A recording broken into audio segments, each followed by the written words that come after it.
Senior صحافیوں اور تجزیہ کاروں نے ایاز امیر پر حملے شدید مذمت کی اور ملزموں کی فوری گرفتاری کا مطالبہ کیا۔ کامران خان کا کہنا ہے کہ ایاز امیر پر حملہ آزادی صحافت پر حملہ ہے۔ مجیب الرحمان شامی کہتے ہیں واقعہ شرمناک حرکت ہے۔ سہیل وڑائی، سلمان غنی، کامران شاہد نے ایاز امیر پر حملے کو صحافیوں پر حملہ قرار دیا۔ صحافتی تنظیموں کی جانب سے بھی ایاز امیر پر حملے کی شدید مذمت کی گئی۔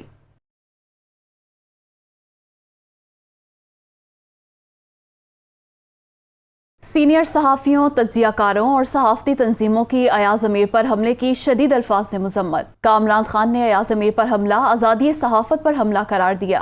سلیم صافی، ارشد شریف اور حبیب اکرم کا کہنا تھا کہ اختلاف کا جواب تشدد سے نہیں دیا جا سکتا۔ سلمان غنی، کامران شاہد کا کہنا ہے کہ یہ ایاز امیر پر نہیں صحافیوں پر حملہ ہے۔ مظہر عباس نے حملے کو صحافیوں کے لیے وارننگ قرار دیا۔ حسن عسکری نے حکومت سے صحافیوں کے حقوق کا مطالبہ کر دیا۔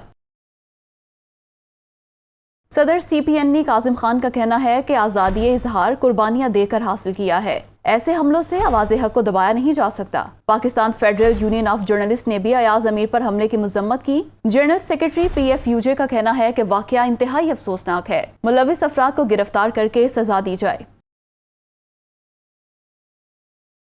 کراچی یونین آف جرنلسٹ کا کہنا ہے کہ آزادی صحافت پر حملہ کسی صورت برداشت نہیں کیا جائے گا۔ بلوچستان یونین آف جرنلسٹ نے بھی سینئر صحافی ایاز امیر پر حملے کی شدید مذمت کی ہے۔ صدر بی یو جے عرفان سعید کا کہنا ہے ایاز امیر پر حملے میں ملوث افراد کو سخت سزا دی جائے۔